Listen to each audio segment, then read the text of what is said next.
Welcome in, boys and girls. Welcome in to another edition of Main Street Sports Today, presented as always by our friends at the Tennessee Orthopedic Alliance of Columbia. Wade Neely here, David Wilson there, our producer behind the scenes making the magic happen, as always, the one and only Mark Rogers. It is Top 5 Tuesday. Delighted to be with everybody. David, good to see you on this Tuesday, my man. How we doing?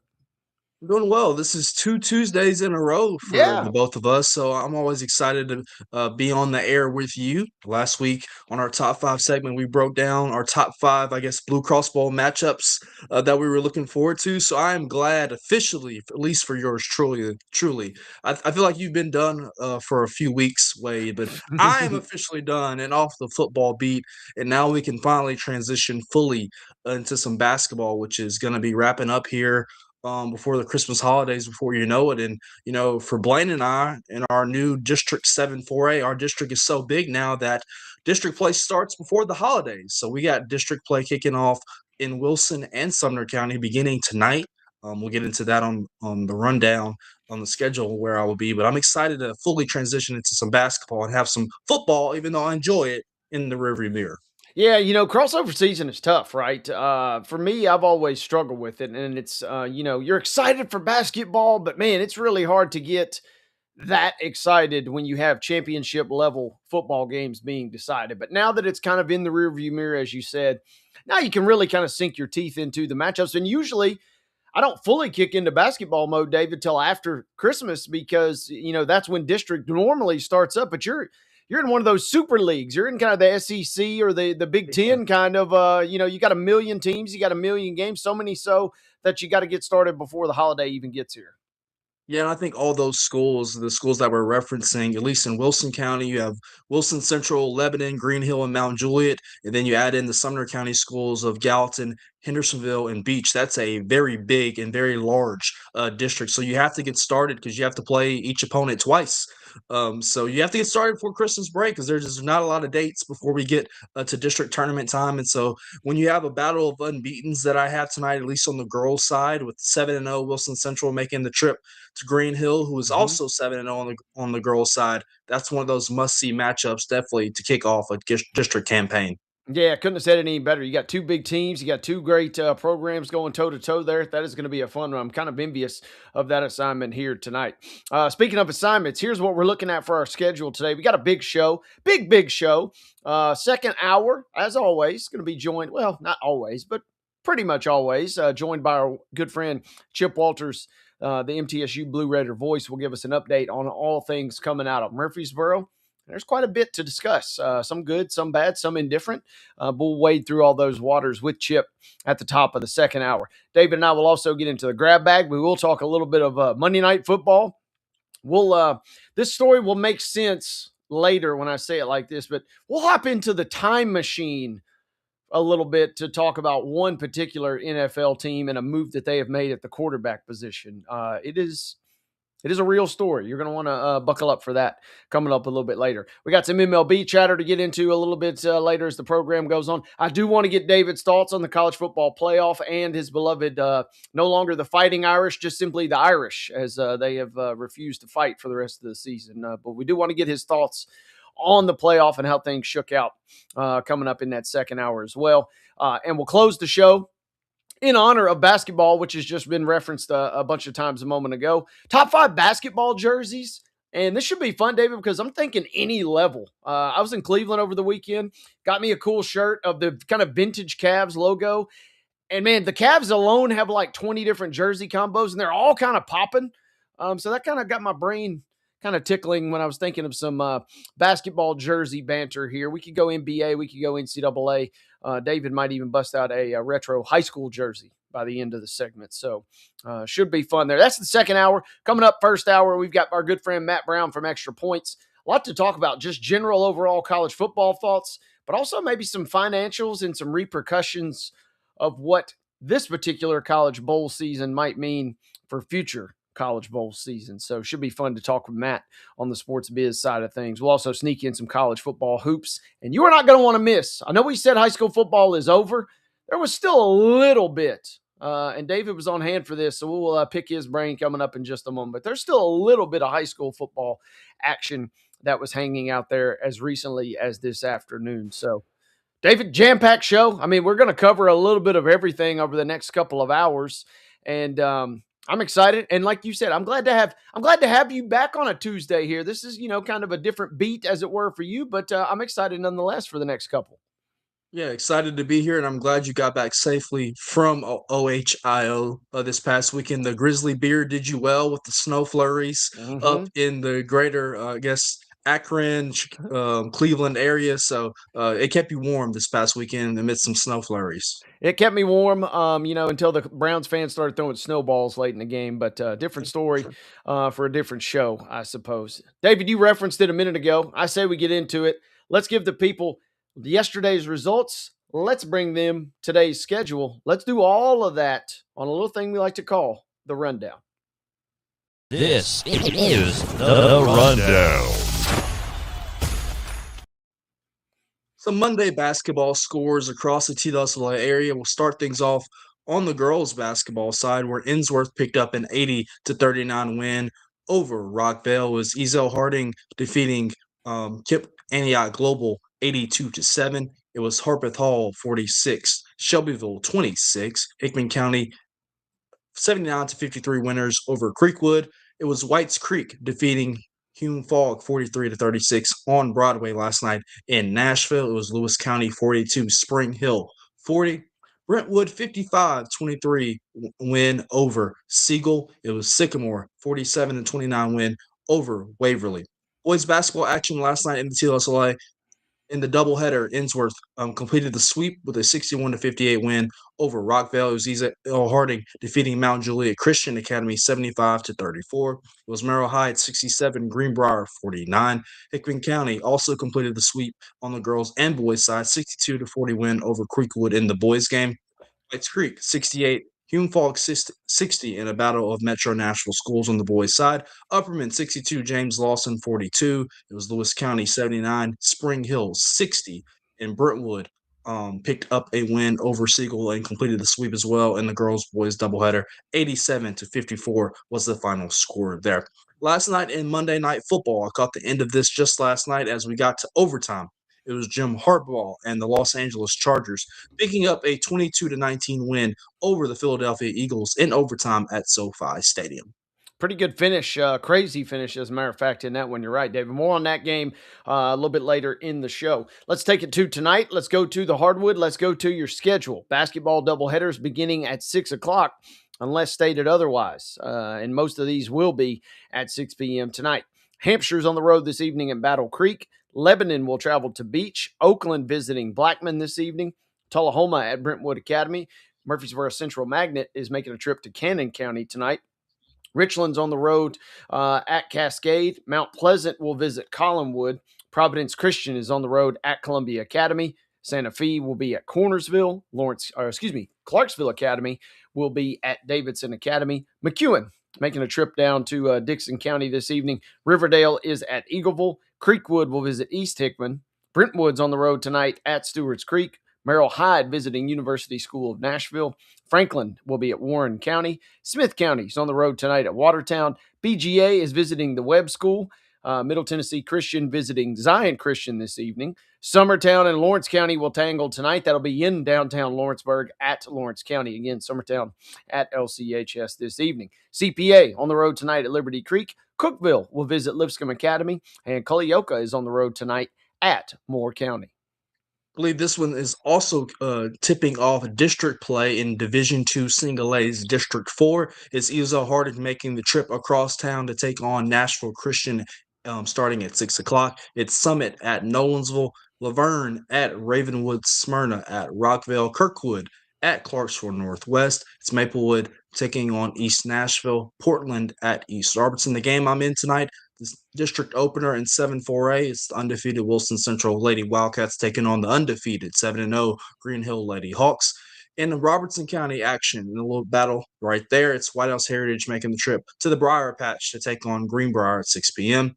In a District 7-4A opener as well, up in Sumner County, it's Mount Juliet making the trip to take on the Hendersonville Lady Commandos. 6 p.m., it's Page at Hickman County, Cheatham County at Houston County, and Aaron, Tennessee, also 6 p.m. girls start. Stratford at Hume Falk, 6 o'clock. It's Kenwood at Joe Burns, and Giles County at Lincoln County. We have that Wednesday, 6:30 p.m. tip on the girls' side. Also in girls basketball, I believe these are just girls single games tonight. It's Pope John Paul II at Baylor at 6 o'clock. Antioch at Cane Ridge also at 6 o'clock. That one should be a district matchup. It's Independence at Centennial, 6 p.m. Father Ryan at Clarksville also 6 p.m. Franklin Road Academy at Franklin Christian, 6 p.m. St. Cecilia Academy making the trip to Leapers Fork to take on Grace Christian Franklin. It's McGavick at Hunters Lane. Glencliff at Springfield, Gallatin at Trousdale County, and Martin Luther King at Whites Creek. 6 p.m. starts there. Boys basketball action. This is a district matchup in Division II Single A, District 4. Mm-hmm. It's an all Wilson County matchup. Mount Juliet Christian Academy taking the short trip to Lebanon to take on Friendship Christian. 7:30. It's Springfield at Glencliff, Centennial at Independence.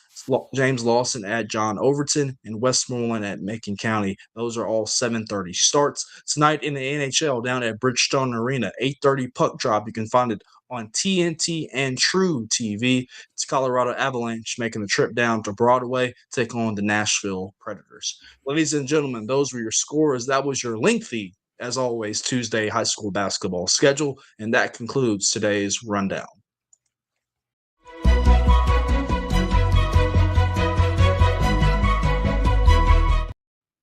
Takes us to our top story, where each and every single afternoon, our top story is brought to you by the fine folks at Piggly Wiggly at Neely's Mill in Columbia, open from 11 a.m. until 6 p.m. Be sure and check them out for your delicious daily deli lunch options, where they also offer hand-cut meats, and everything is cost plus 10% at the cash register. Once again, Piggly Wiggly, Neely's Mill in Columbia, presenting you our top story. And this was something we teased a moment ago when we kind of first began on this Top 5 Tuesday.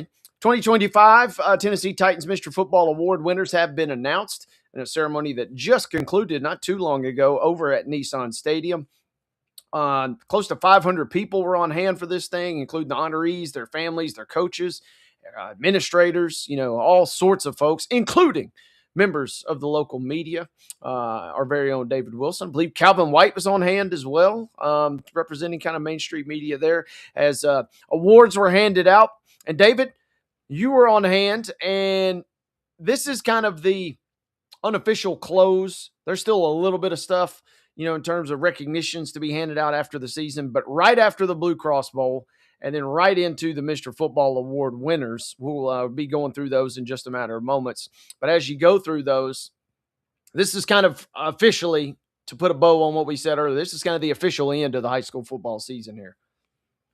It is, and it's always good when you can get all the sports writers together in one room, as well as the players and their coaches and their families to celebrate them.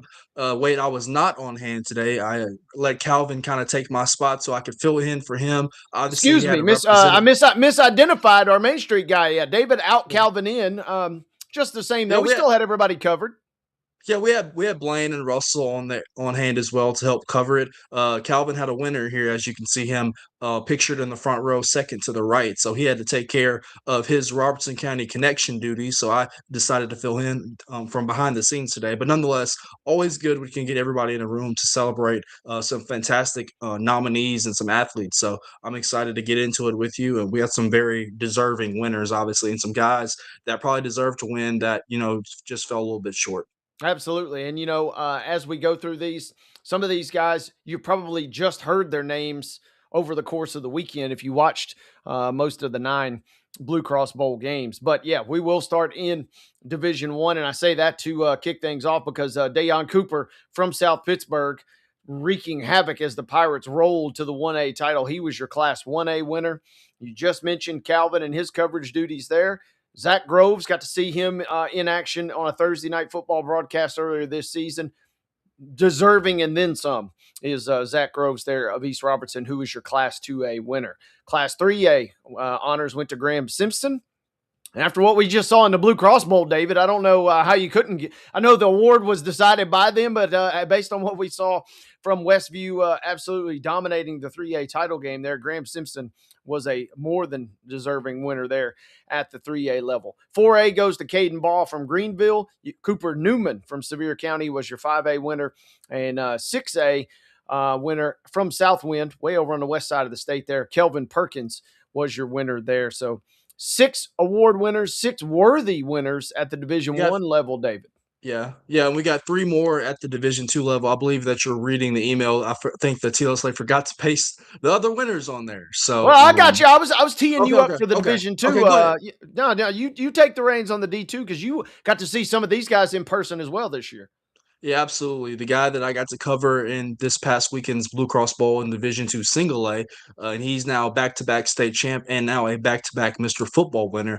That is Vanderbilt signee and Nashville Christian quarterback Jared Curtis, obviously a very deserving winner for what he did with head coach Jeff Brothers and the Eagles this past season. In Division II AA, another very deserving winner and a state champ at the quarterback position. It's Caden Marable over at Battleground Academy under head coach Bobby Bentley. In Division II AAA, we'll keep the state champions going with Gabriel Georges of Baylor, obviously a very high-profile recruit that will get a ton of Power 4 looks already. Then kicker of the year is Tommy Bacchiero of Brentwood Academy. So some really good talent, Wade, that get rewarded. Got several Division I guys right there.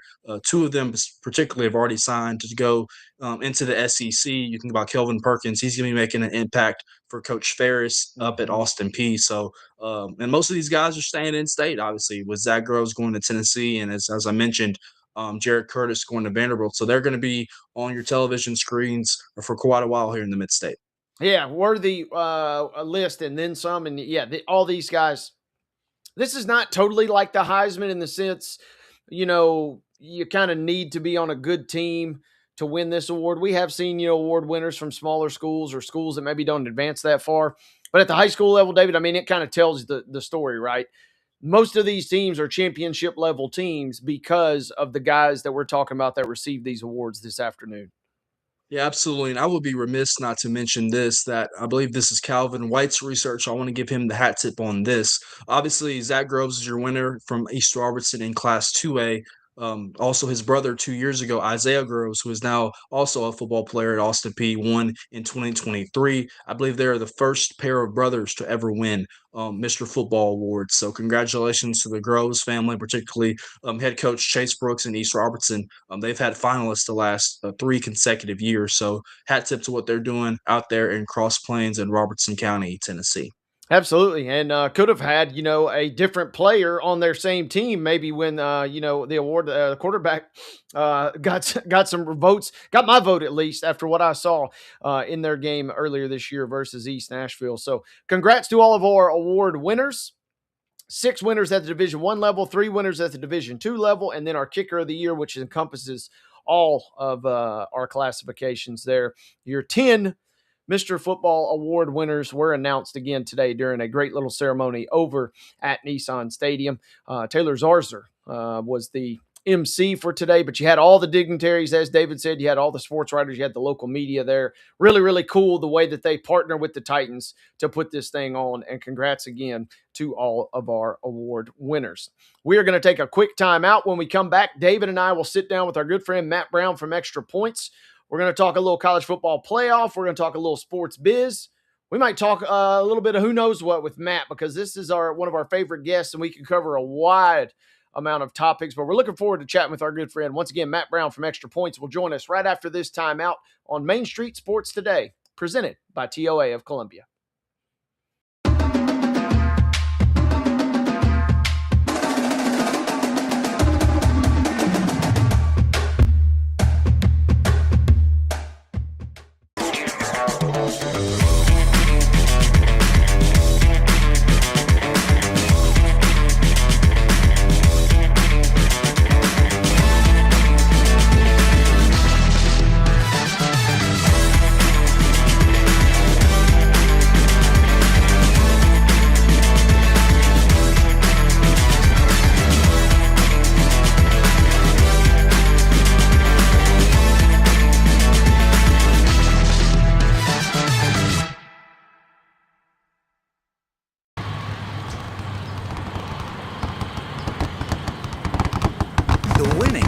got closer. All new Sportsbook, the latest gaming machines, live horse racing, and more. The Mid-Gaming Hall, Kentucky Downs. Winning just got closer.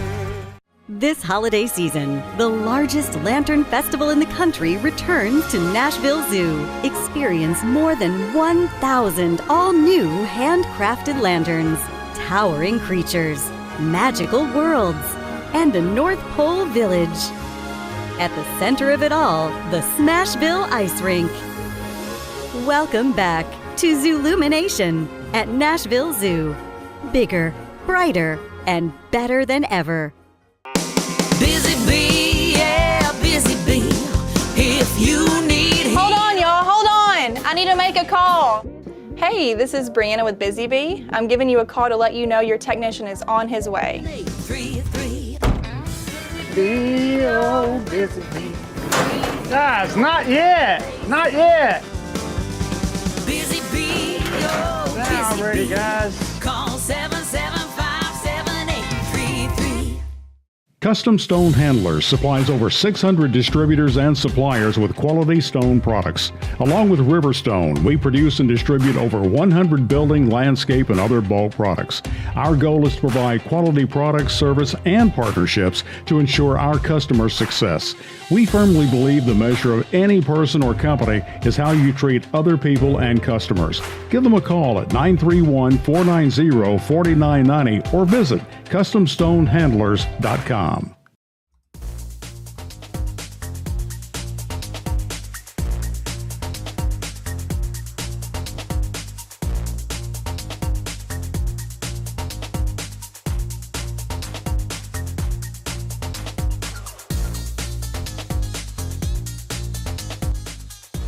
Welcome back, gang. We're rocking and rolling here on this opening hour of Main Street Sports Today, presented each and every single afternoon by our friends at the Tennessee Orthopedic Alliance of Columbia. Wade Neely here, David Wilson there.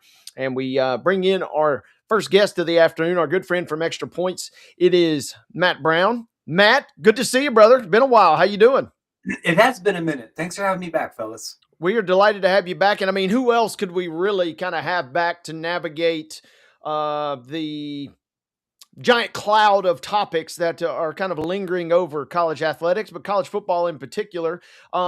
First things first, Matt, right out of the gate, what were your just thoughts in general? Did you have one prevailing thought that immediately jumped right out to you when you saw the bracket during the kind of the selections show on Sunday? I mean, I know this makes for terrible sports radio, but I legitimately don't have a strong opinion about whether you should add Alabama, Miami, Notre Dame, or BYU. I don't think that the statistical metrics between any of those four teams is super large, so you can make a pretty compelling argument for any of those four. I honestly love the idea that we get two G5 teams in here, which I know that there's some corners of college football internet they're complaining about. And I think that there's some really meaningful, interesting matchups that are likely to happen within the first and second round. I think Miami A&M is a great example of a game that's going to cause deep existential anxiety for both fan bases. Somebody's going to be just absolutely miserable afterwards, and that tends to make really good football games. So I'm excited to watch it, and trying to focus more on the games themselves rather than the belly aching about the bracket. Matt, you know, it's interesting that you say that because I just saw a graphic right before I went to bed last night. There's a picture, a pie chart, and there's 80%, and it says college football fans that complain about, this team in particular getting left out of the playoff. And then, X% remaining was fans that were just complaining that their favorite SEC team was left out. And there was a tiny sliver of 1%, and it said, college football fans in general who just actually like college football. And you kind of described maybe yourself as the 1% there in that sense. I'm kind of with you, though. The matchups on paper seem kind of like bludgeonings waiting to happen, but there is something kind of still romanticizing about the fact that two G5 schools get in and will at least be invited to the dance here. Yeah, it's interesting, I think, because in most segments of American sports fandom, there is a level of romanticism about underdogs. I think the only person who really resents mid-majors getting into the basketball tournament is probably Greg Sankey at this point. Most people are excited to see St. Peter's on the bracket, at least in the beginning, and they recognize that 8 out of 10 of those St. Peter's are going to get waxed. but two of them won't, and then that's exciting. Football feels like the exact opposite. Whether it's a mid major like a Boise State or a James Madison or a Tulane in this case, or a kind of new money team. Like I remember when the very concept of Oregon football felt deeply offensive to many people in the SEC because they wore fancy uniforms and they ran 90 plays a game and they sucked in the 70s. And I know, which is the exact opposite of how the SEC West kind of culturally ran. Now it's a little bit different. Could those two G5 teams get obliterated by 30 points? Yeah, it's possible. But we're also living in a world where Indiana is the undefeated #1 team in the country. And it's not a #1 team in the country because they got 75 five-star guys and spent $80 million on their roster. So if we accept that that thing is possible, I'm willing to accept that virtually anything else is possible with this bracket. You make a good point there. And one final thing I wanted to ask you before we turn it over to David here is this not – when we drew up the bracket, I find it fascinating that we have this discussion every year during the college basketball selection show when we debate, team number 70, should they maybe be in? And those schools complain a little bit, but we just don't have the fervor that we have, even though to me, am I wrong in that it's not the exact same kind of situation? We're talking about a fringe team here, a fringe team there. Like Notre Dame, though, that could maybe, is playing well enough to maybe be a viable threat to win it all. But we're talking about teams that are right on the cusp that, quote unquote, maybe didn't deserve, I'm using that term loosely, but deserve to be there, kind of like that number 70 in basketball. Yeah, I think there's a lot of truth to that. Part of the difference in basketball is we get a lot better data about who's good and who they've played because you get 30 games. You get a large data set, and people play enough games out of conference that you can compare those things a little bit easier. It's always going to be difficult in football where we always have a limited data set. And now the conference schedules are becoming, are moving up to 9 games, and these leagues are blowing up more. There's very little intersectional play. So we can go be all as smart as we want and throw things into computers and try to spill out a Sagar in here or SP plus there or anything else. But you just won't get great strength of schedule information. We're really comparing fundamentally the performance in 2 or 3 games for every single team. I don't think there's a way to do that without making somebody angry. And I think a lot of the conversations we have in college football about playoffs, whether that's about Notre Dame, whether this SEC got too many teams, or this Big Ten team didn't get, wasn't ranked appropriately. I think a lot of it's more similar to political stuff than it is what we actually see on the field. We're just looking for a way to have a different kind of cultural argument using college football as that vehicle. I find that the least interesting thing about the sport to me. Hey, Matt, before I dive into the committee, into the bracket, I would love for you to elaborate just on the job that Kirk Cignetti specifically has done at Indiana. I mean, he says, I win, just Google me. And, a lot of people, when you take over the losingest program in college football history prior to Northwestern passing them this year, people kind of roll their eyes at Indiana potentially being a national championship contender. And obviously, this past week, defeating Ohio State in the Big Ten championship. Just kind of speak to the coaching job that he's done up there in Bloomington. I think this is pretty easily the greatest rebuilding job in college football history since Bill Snyder at Kansas State the first time around. And I think you could potentially argue it's the greatest ever. You're right. Like to give some kind of context here, right? I'm 38 years old. The last time Indiana beat Ohio State, I was 6 months. The last time it happened was in 1987. It's been rare over those 38 years that this game was in single digits. The disparity between Indiana and Michigan has been almost as stark. This was the first time Indiana won in-state college literally ever. And they played several times even before Penn State ultimately joined the Big Ten. This was a job that was resourced pretty poorly by Power 4 standards, and the gap between Indiana and the bigger schools in this league was arguably more massive than the disparity in any other league. And I think what makes this so fascinating, too, is that there's been a pretty linear relationship in college football between elite success and talent acquisition and recruiting. Everybody else that's won a national title and really come close to a national title has stacked blue chip recruiting classes, signing lots and lots of 4-star guys, whether that was before the salary cap era or after it. And that's how most of the other contenders are set up. And Indiana hasn't done that. They've picked up some highly rated guys via transfers. Their high school recruiting has improved, but not nearly anywhere close to the top 3 or 4 in the league. They've improved and built a trench dominating team based so much on evaluation, scheme, and coaching. And that just doesn't happen very often in college athletics. That the math says it shouldn't work, but they are. And they are a legitimate threat to win a national championship, which is something I never thought I would say. Mm-mm. You know, Matt, it's publicly known that I'm the resident Notre Dame fan on this show, so I'm still in the little grieving process. I kind of, when it comes to the committee and to the bracket, Notre Dame has themselves to blame. They lost their 2 most important games of the season to Texas A&M and to Miami. But to that point, though, obviously the committee dinged BYU for their loss this past weekend to Texas Tech in the Big 12 championship, moved them down a couple spots in the rankings. Alabama did not move, though, after taking what many would say a butt whooping to Georgia in the SEC championship game in Atlanta. They're the first team in the college football playoff era not to move after a loss in a championship title game. Excuse me. Kind of walk me through that and just the committee's eyes, or at least maybe your impressions of that. Why the committee did not move Alabama after that loss?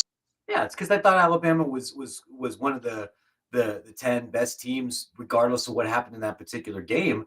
And all year long, the committee didn't really respect what BYU was doing. I think part of that is because BYU played a lot of football games after most of us went to bed. There were a lot of 9 p.m., 8 p.m. kickoffs in the Mountain Time Zone. The Big 12, other than Texas Tech and Utah, wasn't really anything particularly impressive. And BYU wasn't exactly blowing people out. Like they had a couple of fortunate comebacks and were probably closer to losing 3 games than they were 1. Like this was a group that wanted an excuse to move BYU out of that conversation, whether that was correct or not. What I think people need to realize, both from Notre Dame's administration to my colleagues in the media to fans in general, is that you need to stop listening to anything the playoff committee says during any of those ranking shows throughout the week. When Hunter Yurachek gets in front of a microphone and has to fulfill this contractual obligation to do this rating show, he has to basically just make something up because there's not a unanimous decision behind him. He might not have agreed with whatever his peers might have put together. And all those people have other jobs. So, okay, you get the spreadsheet, like the job is just to not sound like an idiot or throw any of your peers under the bus for these 45 minutes. So nothing you say is going to be consistent. Almost every other sport in college athletics, from Division 1, 2, and 3, has more clearly defined specific metrics that decide who gets into a championship. And for some, like Division 3 football or collegiate hockey, it's so explicit that you don't even need to do a selection show. You know who is going to get in ahead of time. Big time college football doesn't have that, in part because the people that are on these kind of committees want the ability to say, I just think Alabama's better. And that's fundamentally the reason why they did it. They just think Alabama's better. And if nothing else, it got to we were flooded with memes from the Breaking Bad famous scene where Jesse's saying, they can't keep getting away with this because the Alabama haters of the world, they just continue to somehow, some way find themselves in this thing, right? There is, in many ways, college football is a lot like America, and that means it helps to have made the right friends in 1920. If you are Texas or Ohio State or Alabama or one of these 4 or 5 institutions, Notre Dame this year notwithstanding, you're likely to get the benefit of the doubt. All other things being equal, Alabama has benefited from that the last 2 years, as have other major programs elsewhere. Makes sense. Matt Brown from Extra Points is with us, and we're talking college football playoff in particular. Matt, then we obviously pivot and we see Notre Dame decide not to play a bowl game, which I was unaware that they had boycotted bowl games until like 1969. So that was an interesting revisit at some point. But I am curious, take Notre Dame maybe perhaps out of the equation now. Are you sensing, will this lead to any sort of trend or any sort of big picture thought process for other schools going forward? Can you extrapolate anything in your early days kind of examining this? Yeah, you're not the first person that's reached out and asked me that question over the last 48 hours. What I would say is I would look at Notre Dame's decision not to play in a bowl game as very different from Iowa State and Kansas State's decision not to, or a variety of P4 teams that finished 5 and 7 deciding not to. Notre Dame, for a lot of reasons that both of you know and kind of alluded to there, they're a different bird, and they're motivated by different things. They're not always about trying to capture the most revenue. You're right. They didn't play bowl games at all until the late 60s, and they've decided more than once in my lifetime to say, we're not going to play in this one. We can debate whether that was the right decision, what it means for their team culture or their leadership, whatever. But like, they're one of the very few schools that might decide to do this. Everybody else, you're kind of struggling with a couple of things. There's a financial benefit to playing in a big bowl game. There's big picture really not one in playing in like the GoDaddy.com.net bowl game against Ohio University in Mobile, Alabama. Like you usually lose money on those kind of games. But if you're playing in the Alamo or the Holiday or the Pop-Tart Bowl, there's some financial advantages to that. It's usually in the best interest of the coaching staff to do that. And you get fined if you don't do it. But since Notre Dame's not really in a conference and they don't have anybody mandating them to do those things, they don't have those same pressures. I would expect, because of the way the calendar's set up, many more major programs to decide not to play in a game if they go 5-7. I'd be very surprised if many other schools followed Notre Dame's lead and opted out at 9-3 or 10-2, unless they had a coaching change or some other kind of unexpected calamity. That checks out. And yeah, I'm with you that they are kind of their own unique entity. Everything about them is their own unique entity. So this kind of tracks there. One other thing that has been circulating, and I'd love to for you to shed some light on this, because I wanted to ask you about the committee. Can they kind of just keep changing the rules on a year-to-year basis? Is there any contractual, hey, we have to keep this for 2 years? Because the reason that I'm really asking is, I did see this circulating that Notre Dame, there's a letter basically that has been published. If they are ranked in the top 12 next year, regardless of all other factors, they would be automatically included in the playoff. Number one, is that true? And number two, what can we extrapolate going forward with big picture for the playoff and the rules in your mind? Yeah, that is my understanding. There are series of other potential tweaks being discussed for 2026. That's one of them. You got the leagues that have the most power and influence, which is the Big Ten, SEC, and to a lesser extent Notre Dame, get a lot of leeway and control in setting up how this thing works. Even if you have a contract with enough money and leverage, you can just change the contract. We saw the rules change in the BCS era almost every year because either we gave the computers too much power, not enough power, we got to tweak this formula. It was very rare we had the same thing from year to year. And I wouldn't be shocked if that's what ends up happening with this college football playoff.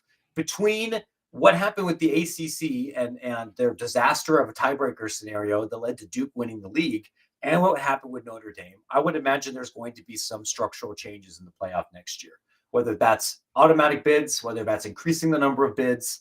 The one that I'm advocating for is to significantly change the composition of the committee, which I don't expect to happen, but would be the most just thing to do. Is it frustrating that you might not have the same rules every year? Yeah, but college sports, for good or for ill, is governed stupidly without any one single entity in charge, and that leads to a lot of these kind of changes happening year to year.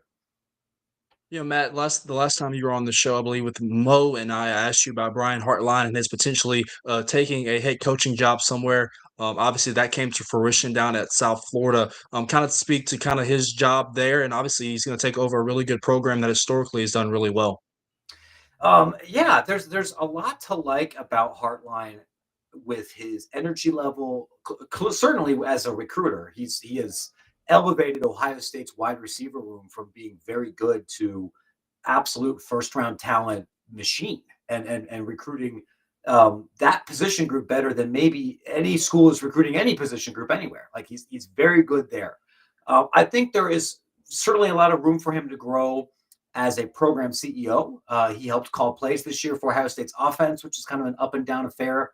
And I don't think I'm going to get in trouble for saying this on the air. There's also concerns about his maturity, given the, having a DUI involving an ATV, after Ohio State's spring game 2 years ago. And some of the changes that come with personal responsibility when you're given the head job and given a lot of responsibility.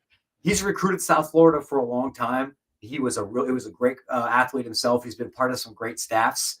I have no idea how successful any one particular coach will be, but this fits the profile of the kind of program that South Florida wants to run. And I would feel much better about giving him a shot there than maybe some of the high-level P4 jobs that I heard his name kind of floated around with earlier this cycle. I'll just say this So as a Michigan fan, I'm glad to see that guy get out of town. Maybe, there any potential drop off would be welcomed at the wide receiver position. Sure. David, what else you got? no, that's it, Matt. Wait, Okay, Matt. Timing is everything. I guess you did just mention an incident with an ATV and a DUI. I promise this was not scripted because I had it on the rundown. But your beer sales update Yes. among college campuses. What was the latest? Because the last time you visited with us, you were knee deep in requests and inquiries from seemingly everybody across the country. So, what news can you share with us now? It's so funny you ask, because I'm going to either publish this. I'm going to publish it this week, but I'll tease some of the data already. Okay. We filed over 80 of these requests November 3rd to get data, not just through August and September like we had originally, but through October as well. Looking at the chart right now, I think we got responses that we could actually use from 39 institutions, which is a significantly larger data set than we had before. The school that I have, according to my metrics, who has generated the most total revenue from through October 31st is Texas A&M.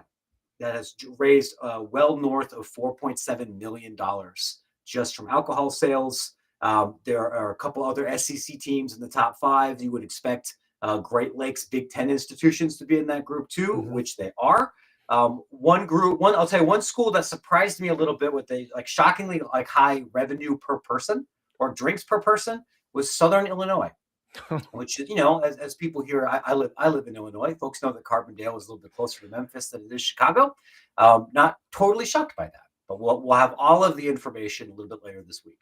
I love to hear that, and I love that the timing was perfect, kind of in that sense. Are there final question, I guess, while we're kind of walking down that path? What else is kind of piquing your interest, or what else is kind of on the horizon for colleges? Because man, that was such a fiercely debated topic, obviously, given our location here in the South. And I'm curious. Colleges are always trying to optimize and always trying to squeeze money. Is there another big kind of thing on the horizon that they can maybe do to squeeze bucks, you think? Well, yeah. I mean, and the huge news story today is that the University of Utah downright sold their athletic department to a private equity company and moved all of their major revenue generating streams to this new profit-oriented LLC that's going to have a PE firm that has a lot of experience in the entertainment industry taking a significant chunk of that. And that's something that I know of a lot of individual institutions that kick the tires on. And the ACC and the Big 12 and the Big 10, I don't know how many will follow Utah's lead, but I know that I can think of at least a half dozen right now that have been interested enough to take multiple meetings on that front. It's very risky, but if you have a very specific need for $300 million, $250 million, $400 million upfront, likely for some kind of facilities improvements, it could make sense. I think more schools are going to be looking at maybe we should get into selling licensed like spirits rather than just beer, which is a little bit lower risk than maybe I should sell my athletic department. Interesting you say that because, so much talk about the Big Ten and should they or will they or won't they, private equity. And then school out in Salt Lake jumps everybody and does it themselves. So fascinating stuff. We will save that for a separate visit down the road when hopefully we have some more deets. But Matt, we certainly are gracious and thank you for your time as always. Enjoy your college football playoff experience, my friend. All right. Thanks, fellas. Appreciate you having me on. See you soon. Once again, our friend Matt Brown from Extra Points and David. We could get into weeds with that guy for a long time on a number of different topics, but always good to catch up. And I love when you asked about Indiana because I was watching that game back at the hotel room Saturday night, David. And even though I was watching it on the screen, I still could not believe what I'm seeing, that Indiana, who I had this pulled back up here, their history versus Ohio State, the record is 80-13-5, 5 ties. 80-13 wins and losses, and Indiana is not the 80 in that equation, partner. It was kind of shocking to see, even more shocking, obviously, when the bracket is unveiled and they are the number 1 team in the country. Yeah, it's just Kurt Signetti, right? Google me. I just win. And so to think about the climb that they've made over the last 2 years, really. I mean, they made the college football playoff last year. Granted, they lost to Notre Dame in the first round in a battle of in-state programs from the Hoosier State. But Indiana with Mendoza, the quarterback position, who is a Heisman Trophy finalist, as it was announced last night. So Fernando Mendoza has led the crew. after Curtis Rourke. So, quarterback position is so king. And so obviously Mendoza has played himself particularly into being potential first-round draft pick of this upcoming summer in the NFL draft. So when you can hammer out and, win and key at that position, it just helps your roster so much. And so the Hoosiers are dangerous. Once again, they've already moved on to the Rose Bowl, so they'll face the winner of Oklahoma and Alabama, which will definitely present them a challenge from a physicality standpoint. But Kirk Cinetti will have them ready. Yeah, absolutely. And two things. Number one, you mentioned the I win, Google me. I saw a hype video basically, and just it was that same clip that we've all seen a million times, but just having like dramatic music set to it and kind of now putting everything all together just made it that much more cool and more surreal. But also shout out, by the way, the sophomore wideout, Charlie Becker. He didn't have as many yards as Jeremiah Smith, but when a kid from Father Ryan High School, right here in our backyard in Nashville, is doing his thing, catching balls from Mendoza, leading Indiana to a Big Ten championship, was really kind of cool to see some local flair as well. This is a team that is not a true hodgepodge in a sense, but it kind of is, right? I mean, to Matt's point, they're not going out and just signing 5 stars left and right and then developing him. They're also not going out and going Texas Tech and just winning all the free agent battles. They're kind of just this cast of characters. I guess maybe they are a little bit of a hodgepodge, and it was really cool to see Becker, though, doing his thing on Saturday. Yeah, and he made some really key plays on their game-winning drive up at State College against Penn State as well in that comeback win. So he's been making plays all year for that Indiana offense. So it doesn't always matter. I mean, yes, it matters to have 5-star recruits, but when you have a team that buys in, that gets some momentum, I wouldn't want to play that Indiana team right now. No, and you're right. That semifinal matchup, whether it's Alabama, whether it's Oklahoma, will be electric. So looking forward to seeing what else Cignetti and the Hoosiers can do coming down the stretch here, beginning college football playoff action. We are going to take a quick timeout. Good stuff just a moment ago with our friend Matt Brown. Again, thanks to Matt from Extra Points for joining us as always. David and I are going to take a timeout. When we come back, we'll get into the college basketball landscape, but we'll also talk a little high school hoops. David's got a big game on tap tonight that I want to get his thoughts on, and we'll give you an update on a Tennessee Vol. Things have kind of gone from bad to worse on the court and off the court. So we'll update you guys on an injury situation there. All of that kind of as a hoops update when we come back after this timeout. You're watching Main Street Sports Today, where we are presented by our friends at the Tennessee Orthopedic Alliance of Columbia.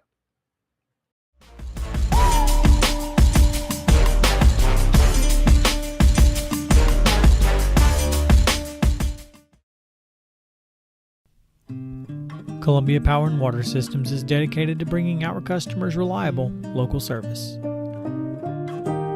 Whether you're turning on a light switch, your faucet, or streaming on TV, our dedicated team members from here in Murray County work every day to keep you on. If you need us, call us 931-388-4833 or visit cpws.com. CPWS, local service, local support.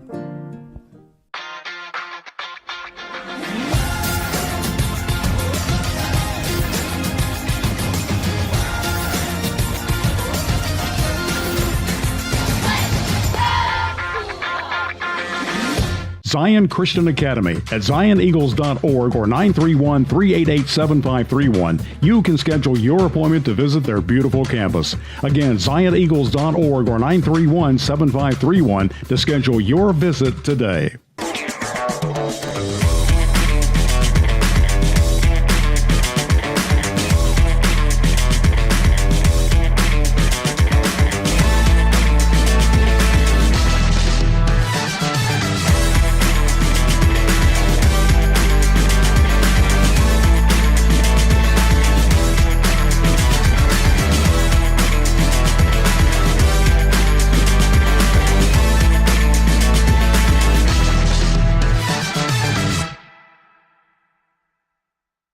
Nashville's Nutcracker, presented by Nashville Ballet, returns to TPAC November 29th through December 28th. This holiday season, audiences will journey with Clara and the Nutcracker Prince through Nashville's history and the land of sweets. Tickets on sale at NashvilleBallet.com.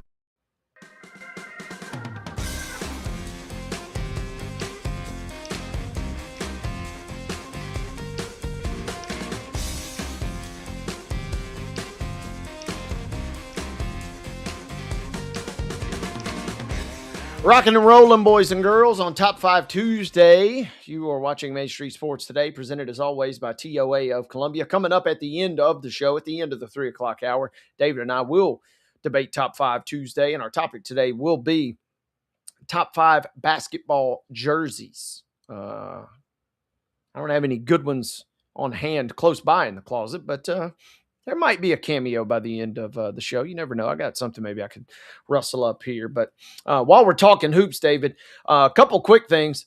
Number one, shouldn't be surprised because, man, I don't know about you, but Mo and I talked about it on the show yesterday.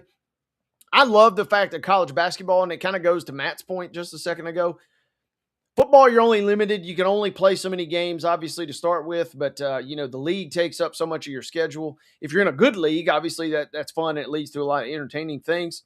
But I love what college basketball is doing because, I don't know, maybe this is just anecdotal, but it feels like now more than ever, David, teams are just willing to play anybody and everybody at any given time, top 25 or otherwise. We got a couple of good matchups on the slate tonight involving some top 25 teams, but especially the Jimmy V Classic, which will kick off tonight. You got a 5:30 showdown between 7-2 Clemson, who is unranked, but is still pretty doggone good, but they take on the number 10 team in the land, the BYU Cougars. That game will be in Madison Square Garden. That's your warm-up because later this evening, you got the defending national champs, the Florida Gators, who are a little bit wounded right now at 5-3, but they take on the UConn Huskies. So a matchup of your two previous champs there to kind of cap things that we see at the Garden tonight.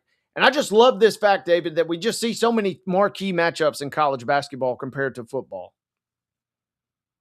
Yeah, it seems like with football now, with the college football playoff era, specifically, I'm going to mention Texas. They had 3 losses this past season. Really got dinged for their opening season loss to Ohio State up at the shoe to start the year. And it seems like we're moving away towards these perennial national championship contenders playing each other for the sense of the loser gets penalized and gets potentially left out of the college football playoff for the sake of maybe a Tulane or a James Madison. Whereas in college basketball, I love that we get these early season matchups where these teams are really not going to get dinged on their resume because it's a 68 team field once again. So we get these matchups, right? And you get to boost your resume in a sense, move up a couple seed lines potentially by winning these games. You mentioned Florida off to a tough start. Well, heck, they played some tough teams. Yeah. The defending national champions. Yeah. They opened up with Arizona, I believe. And so they have played some really talented groups. So, and then we mentioned just Alabama. I know for a fact that Alabama, I watched it. They played Purdue already. They played Illinois, and so Tennessee as well. They played some really good teams. And so you're going to have some losses on your resume potentially when you go out and play teams that are perennial national championship contenders like yourself. Absolutely. And you mentioned Florida in particular, Todd Golden's group. Arizona, TCU, and Duke, three teams that, you're going to be hearing from deep into March. And that's the interesting shift, too, from football to basketball. We'll talk with Chip, and we have talked with Chip about this in the second hour. You don't get penalized. College basketball and Selection Sunday, they really just kind of look at your bad losses. A nice win is good, but as long as you don't have bad losses, they're okay with that, which is kind of cool to see. You lost to Arizona. Yeah, you lost to Duke. You know what?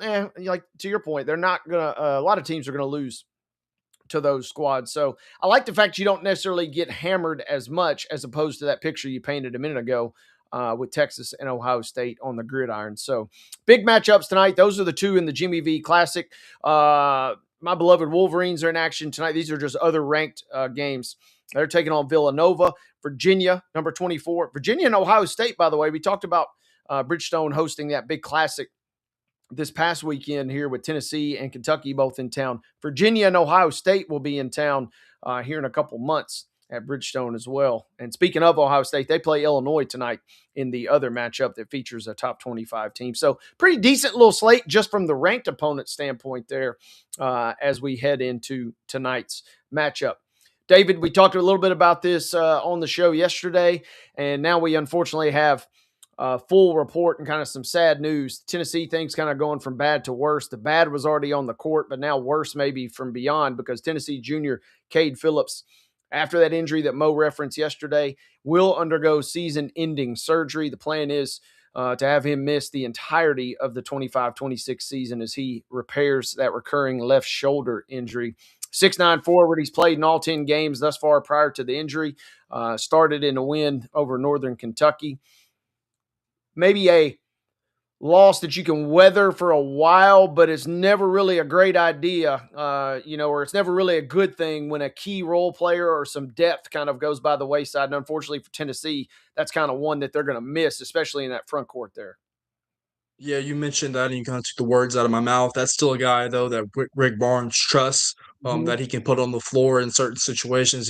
He knows he's going to go out there and execute and do what's asked of him. And so when you get to SEC play, when you get to tournament action, whether it's in the SEC tournament or the NCAA, your rotation shrinks. I mean, it naturally does. No matter what level you're at, high school level, you get to the postseason, your rotation shrinks. Your college, it shrinks. NBA, it shrinks when it gets playoff time. And so that's a guy that Tennessee was probably going to have to depend on. So it's another guy's going to get an opportunity to step up and try to fill that role. Yeah, and I mean, that's the way I kind of like to be optimistic about things. Sometimes you're going to see a guy that you don't trust, or a guy that maybe not quite as talented or can do the things that Cade can do. You're going to have to insert that guy into your lineup, and there will be some growing pains. It feels like you see it a lot when a star player goes out or even a key role player goes out. You take some bumps and bruises along the way, but then by the end of the season, you got another piece developed, hopefully, that you didn't count on, that is maybe able to fill in some gaps even further. So something to keep tabs on as Tennessee gets ready to transition now into life without Cade Phillips. And Tennessee's next game, we mentioned it yesterday too. I forgot about that. They take on Louisville in a big showdown next Tuesday. So that'll be the first crack at post Cade Phillips life for the Vols. David, we opened the show by talking high school basketball. You said you've got one big game in particular. You're going to do a double dip, but you got one in particular that is going to be fantastic. I wanted to give you a couple moments to kind of update folks on that game tonight, that assignment tonight, but also who maybe else has kind of stood out to you in your coverage area thus far. Yeah, absolutely. I'm excited about several games in my area this week. On Friday, I know this is looking ahead, really looking forward to another girls game in Wilson County between the Lebanon Devilettes and the Mount Juliet Lady Golden Bears. Really good kind of teaser right there. I know, Wade, you're a fan of that word. I believe those two teams are going to probably end up at the top of the District 7 4A standings. No offense to anybody else in that district. That is just me looking into my crystal ball. So we'll see who gets the opening salvo in that matchup. We'll see what happens. Obviously, Mount Juliet is on the road tonight, facing Hendersonville up in Sumner County. Lebanon is making the trip to Beach on Shackle Island tonight as well. So 2 road tests for those teams to start before Friday night's matchup. I think the girls basketball, particularly in Wilson County, is going to be really, really good this year. So I'm excited about that. If you're looking for some boys teams to keep an eye on, obviously Friendship Christian is quietly off to an undefeated start, and they're going to get a good test here next Monday when they host Goodpasture, who's obviously a perennial state tournament and state title contender. So got some good basketball. So we had a really good football season in Wilson County. Obviously Green Hill goes on to their second quarterfinal appearance ever in program history, takes the eventual state champs. They had a 10-point lead in the fourth quarter over Oakland and saw that slip away. But excited about the basketball season. Should be a good one. And it's long. So it's a marathon, not a sprint. So we're going to cautiously step into it one piece. Yeah, and that's kind of the way, right or wrong, that's how I approach it. I've got some good friends and some colleagues. Shout out to Mark Mize down there in Pulaski. David, he'll text me about basketball stuff like week 7 of the high school football season. I'm like, big dog, we got like 3 more weeks of regular season.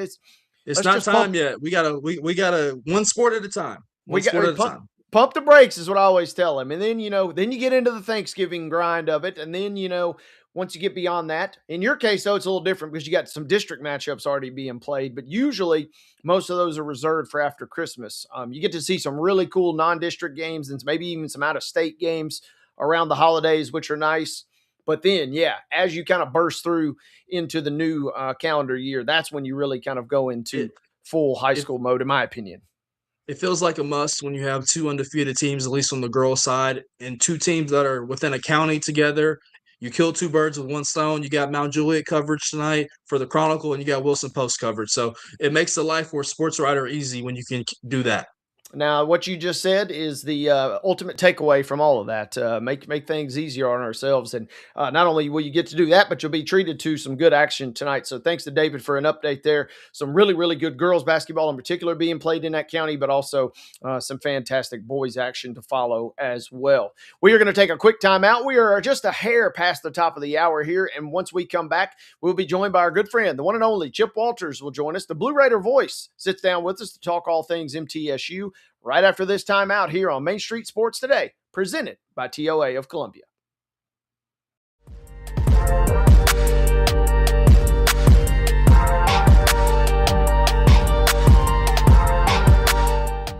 Jones & Lang Sporting Goods here in Columbia has been outfitting teams, officials, and anybody else from T-ball to college for 50-plus years. Be sure and check them out at 931-388-8060 or online at jonesandlang.com. Jones & Lang Sporting Goods, the look of a winner. Zion Christian Academy at zioneagles.org or 931-388-7531. You can schedule your appointment to visit their beautiful campus. Again, zioneagles.org or 931-7531 to schedule your visit today.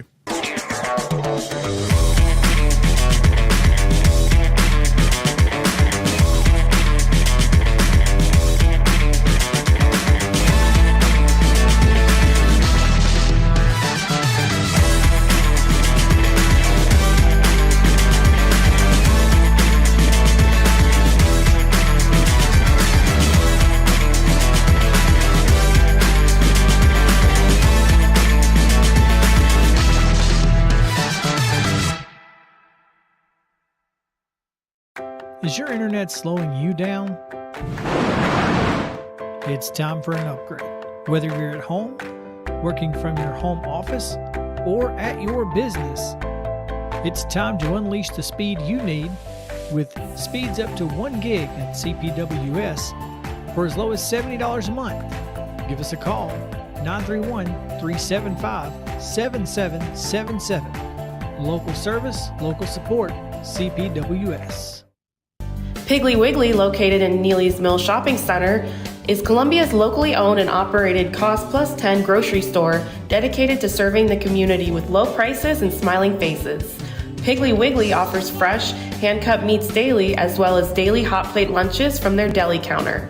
You're certain to see smiling faces and a helping hand when you're here at Piggly Wiggly. Come by and check out our fresh produce, high-quality meats, and more. Down home, down the street, we'll see you at the Pig.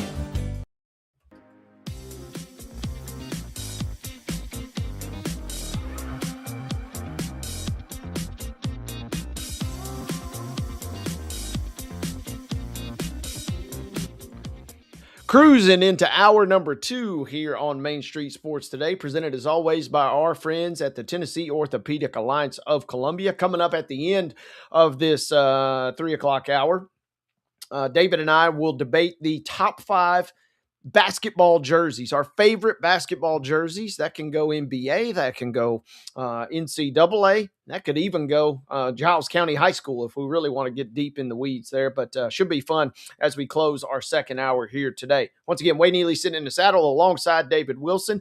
It is the 3 o'clock hour. It is Tuesday. So that really only means one thing. It's time to check in with our good friend from MTSU, live and in concert in Murfreesboro, the one and only, the Blue Raider voice, Chip Walters. Good afternoon, Chip. How's it going, guys? Things are great. I'm looking out the window. They tell us temperatures are rising. That's a little bit of a misnomer. I kind of don't like that, Chip. It's rising, but only into like the 40s and 50s. When you say rising, I'm hoping for like 70s and 80s. That's right. And the old wind chill has an effect today. It was a minor thrill last week. I got to see Mr. Wilson in person down in Chattanooga, and you did not show up. So just wanted to lay those facts out there. But it was a really interesting week in Chattanooga for the Blue Cross Bowl. But that's now behind us, and my crazy month of travel and all that came to a close. But that's an old story now. But Well, hey, real quick, I've Chip. had two pieces of breaking news today, and I've shared both of them with you. Well, you did share one in particular when you made a trip to your friendly neighborhood Sonic. Oh, It did I? looks like some sun drop is in that cup. And hey, that's it. That was in Murfreesboro, I'm assuming. It was just right down from my office. I sent you a picture earlier on a text. There was a big sign on the side of the building. It said that Sonic now has sun drop. So I was going to tell all the people in southern Middle Tennessee, stay calm, take a seat. It's going to be okay. Stay And calm, take a seat, and I don't want to brag too much, but we got Sonic, or we got sun drop at the Subways in Pulaski. I mean, that's how you know you well, really I'm hit not the big time. surprised. So, Not surprised. different story, different day. But Chip, I did see you, and I didn't want to text you though because you were so deep in your broadcast at that point. But you did have a nice cameo on screen that I did get to see during the Blue Cross Bowl coverage. So, congrats and job well done as always, my friend. Well, thank you. We get on during the pregame, and we're on for another 30 seconds or so at halftime. But we're not the stars. Those kids are the stars, and we're just trying to tell the story. And my partner Kelly Holcomb on the high school broadcast, we were lucky. We had one of the really good games. We had the Brentwood Academy Baylor game on Thursday night. We also had the BGA game on Thursday during the day, and then in that South Pittsburgh McKenzie game on Friday. And boy, South Pittsburgh has got some athletes on their team, and I don't know where he's going or how old. I can't remember how old he is. They have a defensive end who's like 6'6", 230, and looks like one big gigantic muscle out there. And and I just know one thing. I don't want to be anywhere near that guy coming at me at a high rate of speed. But, congratulations to everybody that got there. I was really tickled to see Paige get a win and kind of get that off their back and be able to celebrate, all the successes that they've had over the last 5 years that has had them in the Blue Cross Bowl for 5 straight years. But, high school football is now in the books, and I was eavesdropping in on you guys a little bit. It's kind of hard to, during the overlap, you have to deal with both sports, but now in the high school level, you can concentrate on basketball, and same goes for college now for, a lot of the country, and that'll continue to happen as we move along. Well, you say that, Chip. College football news still coming out of Murfreesboro. You said breaking news a moment ago. What can you tell us? Well, according to Football Scoop today, John Bryce had a story that has also been reported by Brett Walker at MTSU Sidelines, who does probably one of the best student journalists I've ever seen at Middle. He does a great job, so kudos to him. But the story is that Middle is making a change at offensive coordinator. Bodie Reeder, it appears, is on the way out, and that is the second. That's the second person that Coach Mason has parted ways with on the offensive staff. Earlier this year, Cornelius Williams, the wide receiver coach, was shown the door, and also the offensive line coach left the program due to personal reasons. So it appears you're going to have a much overhauled offensive staff. And the one thing is, the numbers are the numbers. The offense this year averaged just 22.5 points per game, but in the last month of the season, things did pick up, and they averaged over 28 points a game in November. But I've had it confirmed that story is true. So there will be a new offensive coordinator for Blue Raider football next season. So right now is a kind of a very fragile time when you're going through those, whether it's coaching changes or looking to hold your roster together or go out and find new players. All of that, it's a really interesting and crazy time in college football. And I think already today there were interviews going on for the offensive line position. So, some of those jobs will get wrapped up pretty quickly because you do have a portal window coming up pretty soon, and with you've just had your high school signing day, signing period finished up, and before you have the portal open up, you certainly want to have your staff pretty much intact moving forward, so players know who is going to be there. Chip, I don't like to give you too much credit, but man, you kind of said this last week. You said, "Hey, we got to get through this. This is the silly season," and here we are, kind of in it. One question I did, having known Coach Mason as well as you have over the last year and a half plus, does it strike you? Is he the type of guy that maybe do you make a dramatic change in terms of your philosophy going after a different coordinator, or do you kind of maybe look for a target that is similar to what you've had, just loose thoughts maybe? Well, and it's kind of chicken and egg. I think you always want to have a coordinator that is flexible enough to put his skills to match the talent that is on the roster, and in this case, on the offensive side of the ball. And that also poses the question: okay, what is your quarterback situation going to be? Roman had a great finish to the year. The 3 games he started. Is he going to have a Blue Raider uniform on? It's quite a commentary across the country, and I'm not talking about just the team that I cover, but every team out there, all 136 in Division 1 or 1A, and then all the FCS programs too. It is such a commentary that fans, they get all upset when a freshman has a good year. They all get worried. Well, somebody's just going to come and get him. Well, when you look back at whatever successes Middle had this year, a lot of it was due in part to the returnees that they had. Late in the year, you had a lot of young players playing. And, yeah, you won 2 out of your last 3. Matter of fact, won your last 2 and played very well in your last 4. Could have won 3 out of 4 in November. But so, the other thing with Derek, too, is you look at his history. When he was head coach at Vanderbilt, he had a major overhaul on his staff after year 1. That did not happen at Middle. Everybody stayed intact after year 1. Now, after year 2, it appears that you're going to have a major overhaul on the offensive staff, and coaches typically don't go about doing that unless they have somebody already in mind. Coaches have lists of assistant coaches that they would have an interest in, while ADs have a list of head coaches that they would be interested in should the time arise.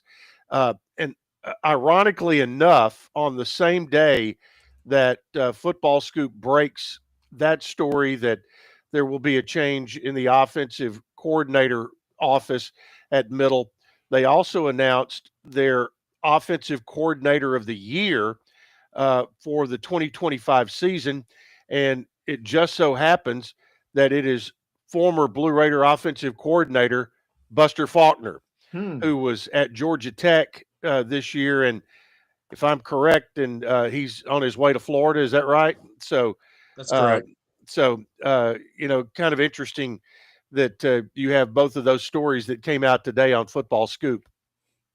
Yeah, Chip, you mentioned obviously all this kind of coming together. Last week was National Signing Day for the football programs to get things started. 14 future Blue Raiders put pen to paper, including one that we know locally here in the Mid-State. He did not play in the Class 6A championship game this past week due to injury, but I know Derek Mason has to be excited about keeping Justice Haggard of Oakland, who made an impact on both sides of the ball for Coach Kevin Creasy, keeping him in Rutherford County and making him a Blue Raider. Yeah, and Justice Haggard has made an impact on several football programs in the Mid-State in his career. I think it played a year at Columbia, is that right? And then moved to Webb before landing at Oakland, and was part of that 6A championship team. And from day one, Coach Mason has talked about the I-24 corridor from basically Bedford County to Whites Creek, and wanting to keep those guys, in the fold. The one thing too that was pretty obvious when you look at those 14 signees, and you can actually make it 15 because I think on Monday, Landon Collins, the freshman receiver who had such a good finish to the year out of Farragut, that he signed a scholarship. So he becomes actually the 15th member of that signing class. But 9 of the 14 original on that you talked about were on defense. There were 5, I think, in-state players that were signed. And also I thought was pretty interesting is Middle Tennessee dipped their toe back into South Florida fairly heavily in that signing class, where you can always find speed down in Dade and Broward County, Florida, and there is a lot of it. And they got back in there kind of with a vengeance, looking for some really good high school players. One that keeping an eye on, who is not from South Florida but from Pickerington, Ohio, is the quarterback. You've got it in front of you, Rocco. What is his last name, David? From Rocco Williams. Is it Williams or Williamson or? But a young Rocco man, Williams. Rocco Williams, out of Pickerington, Ohio, who he's. I'm kind of interested to see. I think he may still be playing, but he had an outstanding year in Pickerington, Ohio, and you can, as you well know, you can never have enough good quarterbacks, just like you can never have enough good linemen.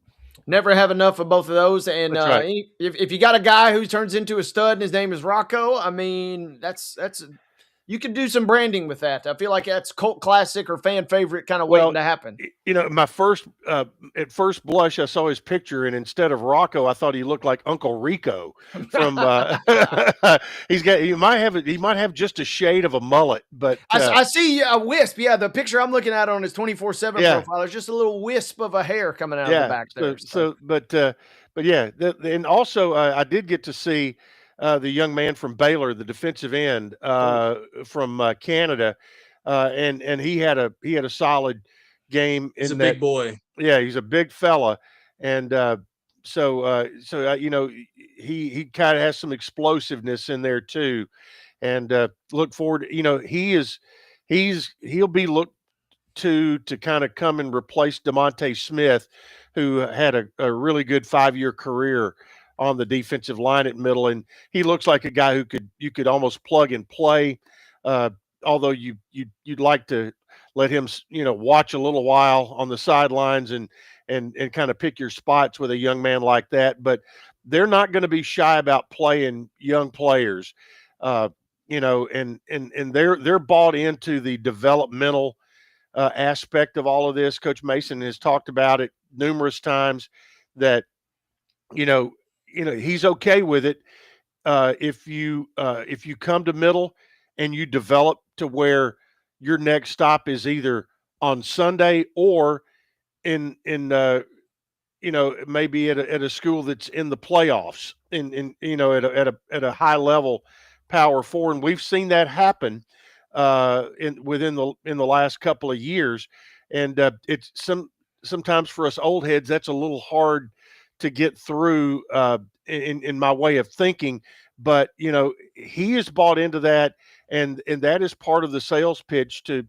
young players is come and get yourself developed with good coaching, and get a lot of snaps, and then and find your way forward, hopefully whether if it's after a couple of years or if it's after a full 4-year career, whatever it may be.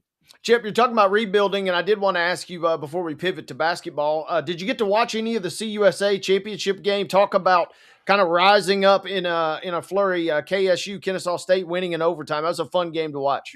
That was one of the better conference championship games on television, and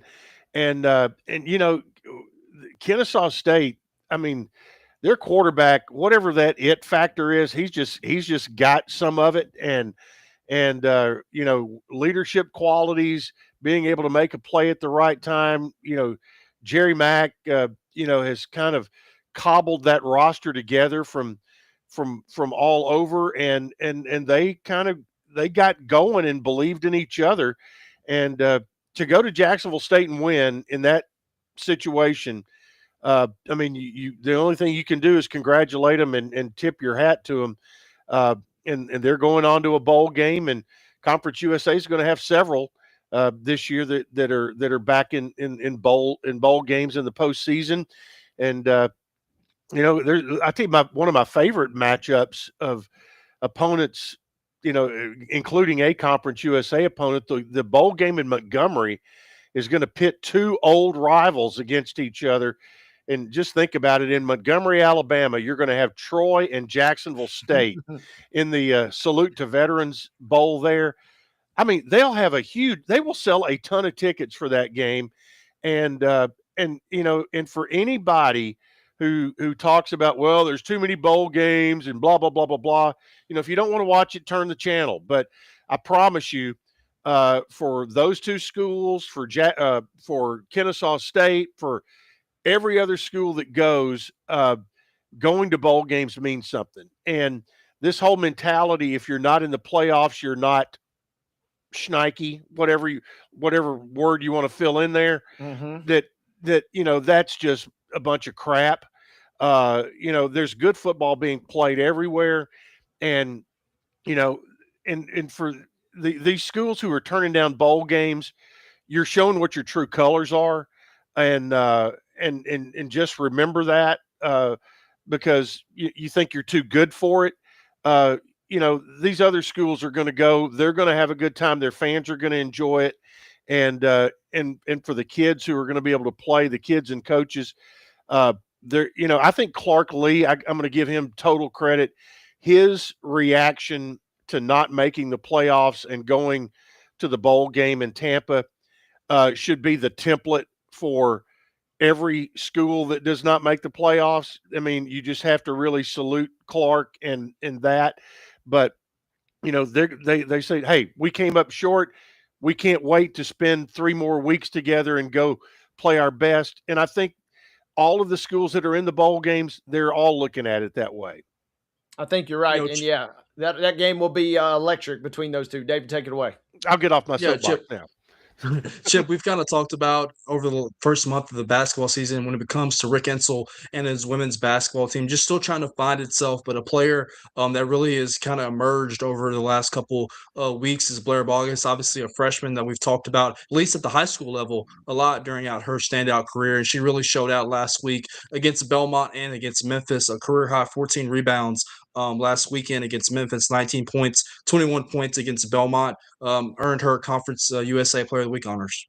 Yeah, third time for Blair Bogus out of Wayne County. The best thing about Blair is every practice, every game, she gains more experience. And I think, we talked about this back in the summer, probably, that I think Blair Bogus she is about as quintessential Lady Raider as it gets, coming from, a community like Waynesboro. You look back the great players over time.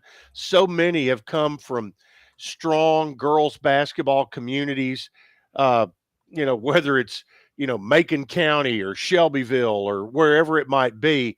And Blair is in a long line. I go back to Heather Prater's days at Wayne County, and now to see Blair come and have the success that she's having. And it's really fun to watch, in particular, her and Macy Pfeiffer. Macy is a young lady from just outside Jackson, Mississippi, who is the Miss Basketball in Mississippi. And watching them grow and learn together and learn to have success, it's going to be just a ton of fun to watch them continue to grow. And, like for both of these basketball teams, both men and women, the road does not get any easier. The Lady Raiders have gone through a gauntlet, and they've got more of it to come. The Memphis win, I thought, was just a tremendous bounce back after losing at home to Belmont, and then they'll turn around and go to Southern Indiana, come home for Auburn, and then go to Wichita State before the end of December and the beginning of Conference USA play for the women. Now, for the guys, Middle's men are 5-4 right now, and all 4 losses have been to top 100 programs. Belmont is right now in the net somewhere right around number 70. They've lost to McNeese, who's about number 60. They've lost to George Washington, who's about number 50. And they lost to Michigan, who is a solid number 1 right now. And then their schedule does not get any easier. You've got one of the, top programs, or at least expected to be. Kennesaw State will be coming in on the 16th. And then you've got a game with Cumberland right before Christmas. And then right after Christmas, you travel to Houston to take on Kelvin Sampson's Cougars on the 29th of December. And so it has been one of the toughest schedules that I can remember in a long time, not only with a couple of top 5, power programs, but the mid-major schedule across the board that Middle has faced this year, the traditional rivals of UAB, Murray State, Belmont, add in there, McNeese State, George Washington, like we've talked about. If Middle had been able to win against Belmont on Sunday, it would have been only the second time in school history that Middle would have swept Murray State, UAB, and Belmont in the same year. And, the thing is, you look at those other schools and they understand that little core group of teams kind of up along I-24 and I-65 between, Murray, Kentucky, and Birmingham, Alabama. They get to play each other a good bit in the non-conference, and it's great games for the fans to see, great games to prepare for your conference. And but Middle won 2 out of 3 against their traditional rivals, 5-4 right now, and don't play again until the 17th due to exam week going on this week. Chip Walters, our good friend of the MTSU Blue Raiders. He is the Blue Raider voice. Chip, you kind of paint a great picture. You kind of paint this scene like maybe I want to go to some games. I want to see the Blue Raiders in person. Man, around the holidays, if only there was some sort of like promotion or thing or something. There's not anything like that exists on MTSU. Man, I'm really shilling it out here for if you could only get something in your stocking, if your stocking was stuffed I like where you're at going. Christmas time. Well, there's a if you go to goblueraiders.com, you're going to get a splash page, and it will pop up there. And the stocking stuffer is you can get 4 tickets to 4 men's games or 4 women's games for $40. That's about half price. And that's $10 a game to go see, Division I college basketball, right, at a very comfy arena in Murphy Center, easy parking. And, all of these games are in January and February, but they've got those 4 game packages for $40, and they'll actually make the purchase. They'll send you a little card to put. There it is, right there. Oh, just well like done, magic, producer Mark. And see on the there it is on one side. You've got on the men. You've got Sam Houston, Western Kentucky, Delaware, and New Mexico State. And on the women's side, it's New Mexico State, Liberty, Western Kentucky, and Kennesaw. And so there you have it. Just $40 for either package 1 or package 2, or for $80 you get both, and you get 8 games, and pretty easy. You can get again right there on goblueraiders.com. And I'm telling you, our man was on the money today, wasn't he? Wasn't Mark Rogers on the money with his with his attending to detail, but he did spell my name wrong again today. That's okay. So We'll that's we'll okay. we'll let it Slight, slide. small error. Slight He oversight. came through late though. It was you were a late guest, right? You don't appear on Tuesdays very often. One quick thing though, I see what you're doing, MTSU, and I like it because I'm also reading too. You buy one of those, you get a bonus game, and you get into the flip game of the doubleheader versus Western Kentucky. So because they're on the same day. Same day, packing the joint out a little bit versus WKU. I see that and I like that. So it's a double. It'll be I can't remember the last time we had two double headers in a year, but you just had the one Sunday, the All Tennessee doubleheader, and then you'll have the 100-mile doubleheader coming up in January. As good as it gets, kind of like our guest every single Tuesday, the one and only Chip Walters, who should be highly caffeinated by now if he indeed did get that sun drop from Sonic. So well played by you, Chip. Thank you for the update as always. Thank you for the breaking news that you shared with us as well. And thank you for all that you do for us here on Main Street Sports Today. Good segment. We'll see you next Tuesday, partner. All right. See you, boys. Thank you very much. Once again, Chip Walters, our good friend from Murfreesboro, the Blue Raider voice.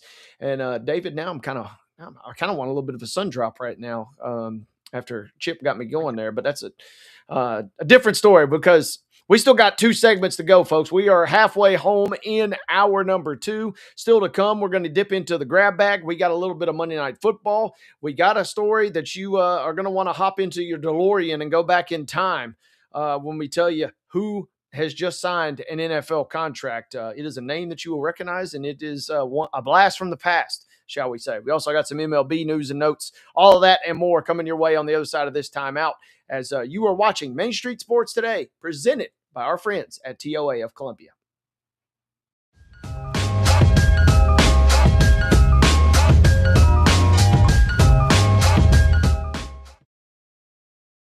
This holiday season, the largest lantern festival in the country returns to Nashville Zoo. Experience more than 1,000 all-new handcrafted lanterns, towering creatures, magical worlds, and a North Pole village. At the center of it all, the Smashville Ice Rink. Welcome back to Zoolumination at Nashville Zoo. Bigger, brighter, and better than ever.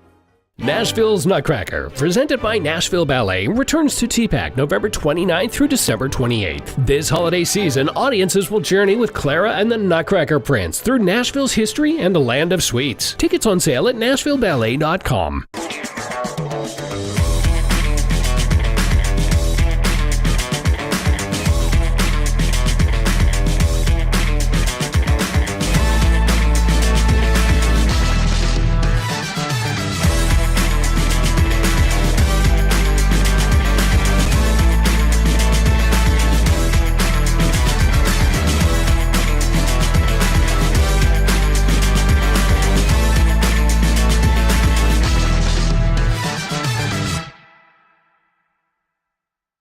Jones & Lang Sporting Goods here in Columbia has been outfitting teams, officials, and anybody else from T-ball to college for 50-plus years. Be sure and check them out at 931-388-8060 or online at jonesandlang.com. Jones & Lang Sporting Goods, the look of a winner.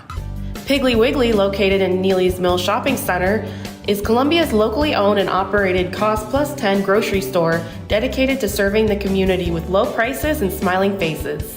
Piggly Wiggly offers fresh, hand-cut meats daily as well as daily hot plate lunches from their deli counter.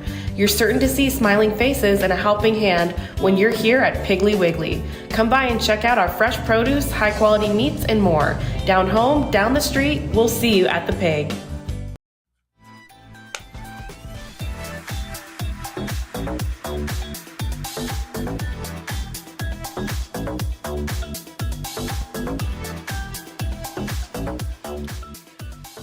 Halfway home in this second hour, you're watching Main Street Sports Today, presented as always by our friends at the Tennessee Orthopedic Alliance of Columbia. That is David Wilson, yours truly, Wade Neely here, and producer Mark Rogers making the magic happen back behind the glass.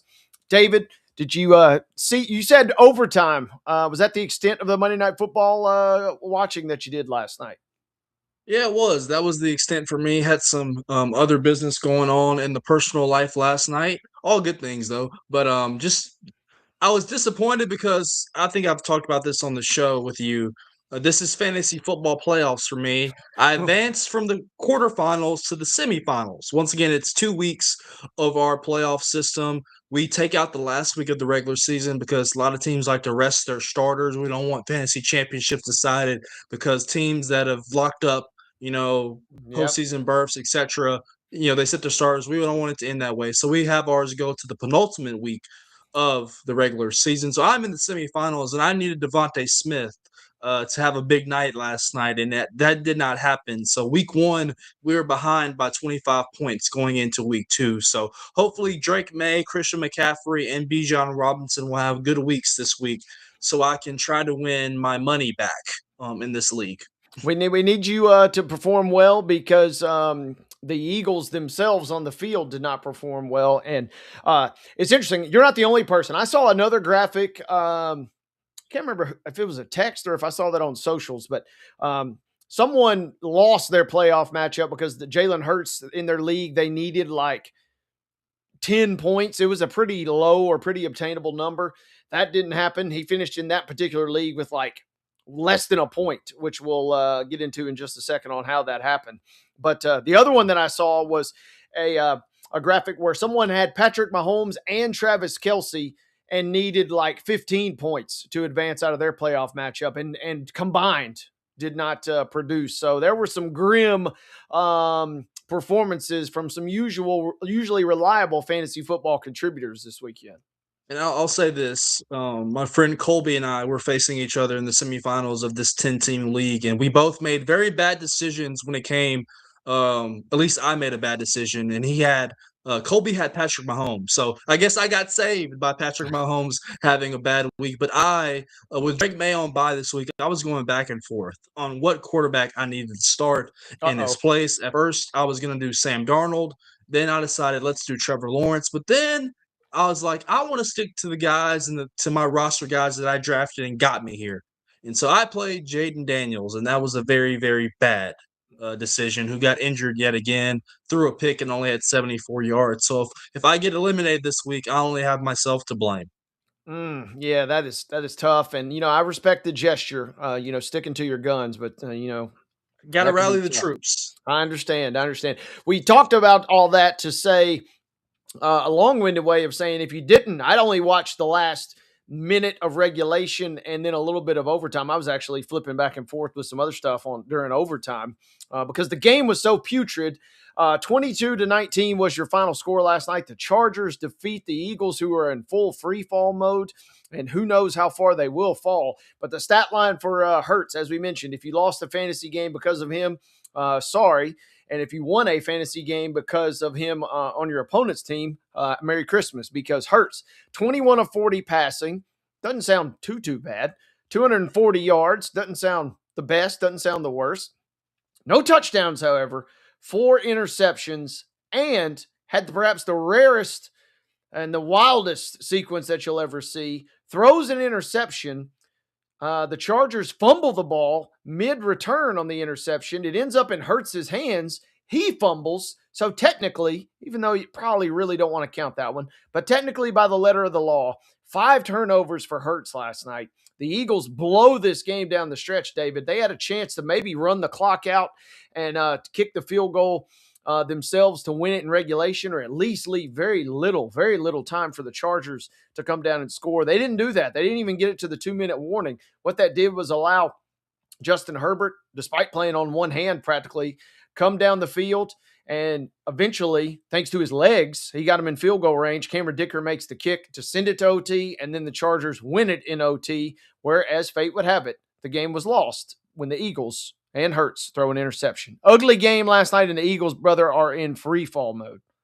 Yeah, there's something going on in the city of brotherly love. And, even when they were winning earlier in this year, drama coming out of the locker room, obviously with A.J. Brown, not happy with the amount of targets he's getting. The offense just has not looked right over the last several weeks. Obviously, Saquon Barkley has not looked like Saquon Barkley did last year, as they, pretty much dominated their way on route to the Super Bowl down there in New Orleans. Particularly, they were absolutely mauling the Chiefs in that Super Bowl.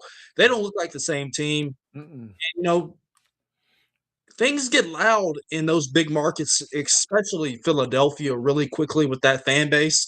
And so they're going to be hearing it. And, slowly but surely, Dallas is creeping its way up into that NFC East race. And that was not one thought that I had earlier in this year when Dallas was really struggling, particularly on the defensive side of the football. No, you're right. And the good news, the only good news, if there is such a thing for the Eagles, and by the way, I heard this pointed out earlier too. It would be a great time to be a talk radio host in Philadelphia. You don't have to show up and do anything. You just show up, turn the light on that says, here's the number to call in, and you just let the calls take care of your show for however long you're on the air, because the Eagles have lost 3 in a row to the Cowboys, the Bears, and the Chargers. But the only potential saving grace for them is they got the Commanders twice.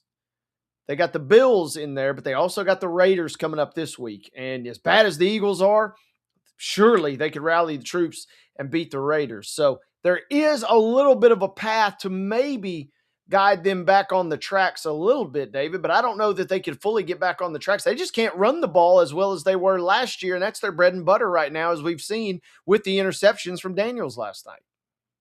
Yeah, Or excuse me, from Hurts, beg pardon. Yeah, absolutely. I think the most important thing is just seeding when it comes to the NFC playoff picture. You think now that Green Bay, even though they lost to Philadelphia in a game that was another rock fight on Monday Night Football several weeks ago, Green Bay has not left them in the NFC standings. The Rams have left them as well. So you're going to potentially find yourself playing a road football game if you so happen to make it out of the wild card or the divisional round later in the postseason. And so we will see how they do. But Philadelphia, obviously, there's a sense of urgency, particularly with the Cowboys nipping on their heels to try to get things going. And they have an opportunity this week against a Raiders team that's obviously really struggled and, fired its offensive coordinator and Chip Kelly just a couple weeks ago. Absolutely. And, the Cowboys did them a little bit of a solid by dropping that heartbreaker to Detroit on Thursday. Otherwise, yeah, we are really, really talking about a big, big race. But as it seems right now, the Eagles, not great, but still, playoff bound, it would appear. But who knows? So stay tuned. As David said, the city of brotherly love, not very loving at the moment right now. Speaking of teams in free fall mode, we talked a lot on the show yesterday about the Colts, and as they kind of continue to maybe completely fall out of the playoff picture, I don't know if this is a sign of pure desperation or if this is a sign of weird, untapped genius. But if you get in your DeLorean and go back in the time machine, you may remember the name Phillip Rivers. Speaking of the Chargers, right? Chargers, great. Done some great things coaching high school football down in Alabama. Going to kick the tires on coming back to the NFL. He retired in 2020, and the 44-year-old Phillip Rivers is signing a practice squad deal after working out with the team last night. He is now on the club. He is a grandfather. I don't know if he's the first ever grandfather to play in the NFL, but he is a grandfather, and he is now signed as a member of the Colts, who, as we mentioned, have turned to Riley Leonard at the moment for their quarterback situation. And Phillip Rivers at 44 years of age is going to give it a go, David. I think a crazy note that I heard when it comes to the situation of Phillip Rivers is that his oldest son is older than Riley Leonard. So that's that. But don't quote me on that. I think that's what I saw on X, the platform formerly known as Twitter, this afternoon. But, Phillip Rivers did it for a long time in San Diego. Obviously, closed his career with Indianapolis. Apparently, he still got a little bit juice left in the tank, although this seems really dire. Obviously, a desperate move for Indianapolis after the torn Achilles by Daniel Jones, was really playing some great football at the beginning of the season. Obviously, paired with Jonathan Taylor, who was probably in the running not only for MVP, but Offensive Player of the Year. And now things have kind of gone sideways for Indianapolis, as Houston and Jacksonville are starting to play some of their best football. So they're trying to get some competent play at the quarterback position. It's going to probably take him a minute to get into football shape and learn the offense. But, it's really hard. Riley Leonard, obviously a former quarterback at Duke, and obviously led Notre Dame to the national championship last year. Not the most polished passer, though. more known as a runner throughout his time in college. And so in the NFL, you just can't be one dimensional. You have to be able to push the football down the field at least a little bit. Yeah, I'm looking at this Yahoo article here. There's at least 6, maybe 9 players on the active roster for the Colts that are younger than Phillip Rivers' oldest child, which, if you know anything about Phillip Rivers, that spans a wide There's berth. plenty of children and offspring to choose from. 10 Rivers children to choose from. And yes, grandfather Phillip Rivers. I'll be very fascinated to see if he ends up on the field at any point. And one interesting note, Mo likes to talk about the Hall of Fames for all of our sports here. This would potentially set Phillip back 5 years in terms of NFL Hall of Fame induction. So curious on that front. But I'm also really just fascinated and curious, why now? Why the Colts? Were they the only team that's reached out to him at any point in the last, 5 seasons? I'm just fascinated to see how this plays out. But again, old man Rivers is coming back and has signed a practice squad deal with the Colts. If nothing else, even if it's just practice squad, worst ways to pick up a check. Phillip Rivers was enjoying putting the helmet on and running around with those kids, playing a little bit in the backyard and on his high school team anyway. So who knows? Speaking of deals, we got a couple of baseball deals we want to bring you up to speed on. I'll start with one just to get David's reaction immediately. Edwin Diaz, cue the trumpets, right? Next time he comes out of the bullpen and the trumpets are blaring, it won't be at Shea Stadium, as it were. It will be with the Dodgers. 3-year, $69 million deal. This was inevitable, right, David? I'm happy that he's out of the NL East, and I think Calvin and Mo would echo that statement. Happy that he's not a New York Met. With all being said, I hate, and hate is in capital letters. I hate that he went to the Dodgers because it feels like the rich always get richer. You're an Astros guy. You don't have any love for the Dodgers either. So it just feels like their money is endless, and they're going to continue to go over that luxury tax, and they're just going to keep trying to win championships. And I'm not of the philosophy that they're quote unquote buying championships. Those players are willingly going to the Dodgers. From what I've heard and researched and looked between the baseball sports writers, the Mets offered him a comparable deal to this. The appeal of Los Angeles, though, is just something in the Pacific Ocean and those scenic views, those beautiful ladies walking down the beach. These players love that. And so they're not going to turn down that opportunity to play with Shohei Ohtani and to chase championships and the locale of Southern California. Yeah, I'm with you there. I just went out to LA for the very first time this summer. And everything you just said, Kendrick Lamar put it best, the 3 W's. Look that one up, folks, because it's a real thing. The only thing that makes me sad / nervous about this, David, it doesn't feel like the Dodgers are going to be done with moves, right? This is the fact you're already getting an elite level player right now is exactly. This is a sign of things to come, I'm afraid. Yeah, I think Cal Tucker, I'm waiting for that domino to fall, and then I'll be ready to. Yeah, I'm with you there. It feels like they're just warming up, and the fact that they're warming up with a big time player like Diaz is not good. Real quickly before we get out of here, also another big signing.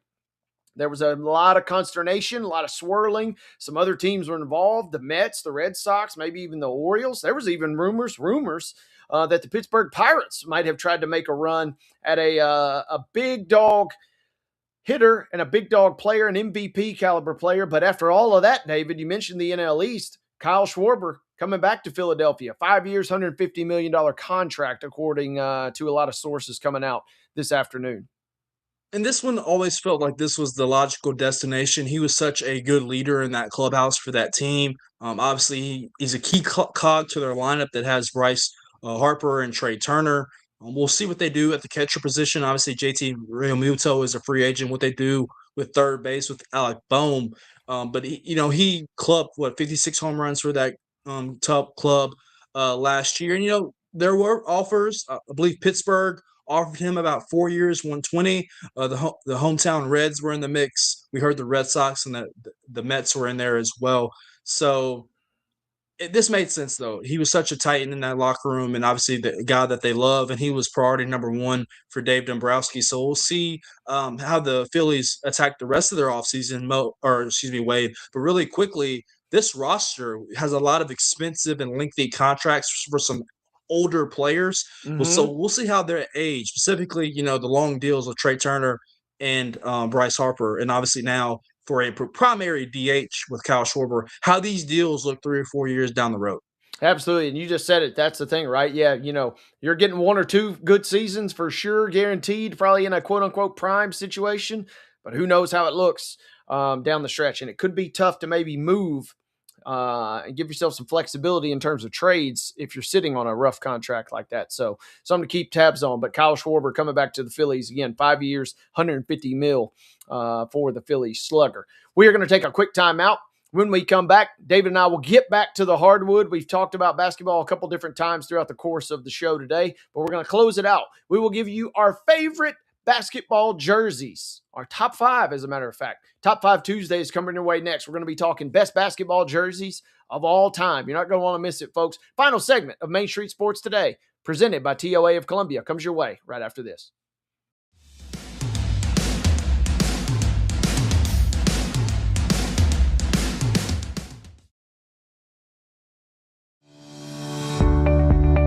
When I think of Delta Dental now, it's really their core values. It's the volunteerism, it's the giving back. Delta Dental gives us 10,000 toothbrushes. So twice a year, we have these children that are going home with food that may not have weekend food, and they're also getting a toothbrush. The best partners are the ones that truly do impact the community together, and I don't think there's a better example of that than our partnership with Delta Dental. Being in Tennessee, we wanted to try to keep it as local as possible, so we have an entire section of our menu that is just dedicated to local whiskeys like Uncle Nearest, Jack Daniels, of course, George Dickel, Nelson Brothers, Greenbrier whiskey, and all of our taps are all local. From 2 o'clock until midnight, we've got food every day for you guys. A good handful of appetizers, some entrees, and a couple salads and things like that. My name is Ethan Kanata. Please come down and see us at the Pick Lobby Bar here at the Omni in Nashville.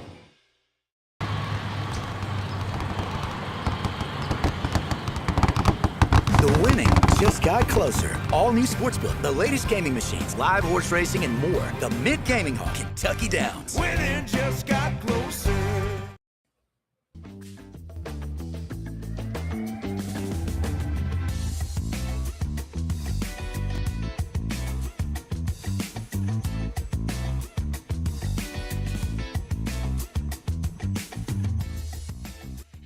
Final segment here, Main Street Sports Today, presented each and every single afternoon by our friends at the Tennessee Orthopedic Alliance of Columbia. Wade Ely here, David Wilson there, and our producer is the one and only Mark Rogers. Had a good show today with Matt Brown and Chip Walters, but it's time to close things out with Top 5 Tuesday. And folks, each and every single Tuesday, our friends at Columbia Power and Water System are your Top 5 Tuesday sponsors. If you're tired of buffering and slow internet speeds, then upgrade your life with CPWS Internet.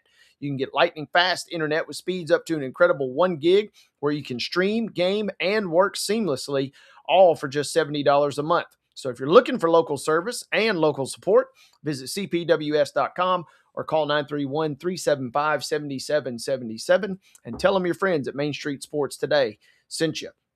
David, I was at the Cavs game Saturday, and I saw like 10 different jerseys for sale. People were wearing them. The Cavs had a very wide variety of jerseys. This is from a good friend's clothing company. They're the Cleveland Clothing Company. So it's kind of a bootleg model. Don't tell nobody. But I was impressed with the number of jerseys, and it just kind of got me thinking, man, there have been some iconic jerseys on basketball alone. You know, we've gone through football season, and now we're into hoops. I said, what if we talked about the top 5 favorite basketball jerseys? And so that is kind of the inspiration for our category today. I will hand it off to you, and we will give the people what they want. We'll give you our top 5 basketball jerseys, any level of basketball. Yeah, I'm going to go back and forth with you, Wade, and this is absolutely no particular order. I have this one hanging in my closet. From the college days when you went to a party, you would, sometimes wear a jersey. Jersey was the themed, and I had an old Georgetown Hoyas Allen Iverson jersey that I would wear occasionally. So I like that. So let's roll with the Hoyas and the old school Georgetown unis, particularly that Allen Iverson one that's hanging in my closet somewhere. That's on the list of top 5 for sure.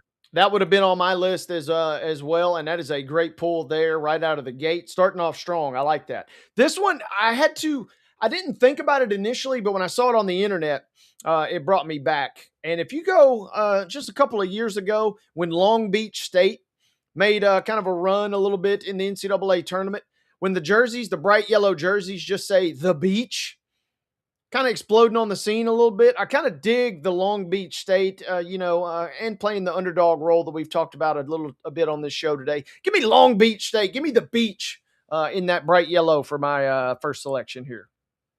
This is very traditional here. I don't think you can deny the Carolina blue of the Tar Heels of North Carolina, the blue and white. So I'm going to go North Carolina on there as well.